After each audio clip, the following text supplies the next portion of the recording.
ანუ გენეტიკაში გაქვთ მოღალატეობა? კარგად დაიმახსოვრეთ მონა. ხო რამდენი გადაგიხადეს? არ გადაგიხადეს?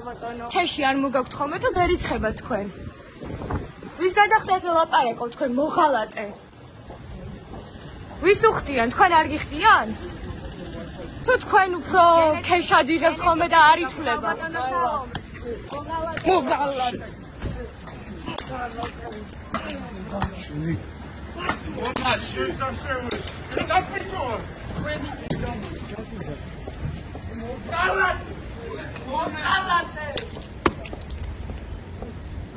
მონა ხარ მონა და ესე გარბით მონა ზოგადად.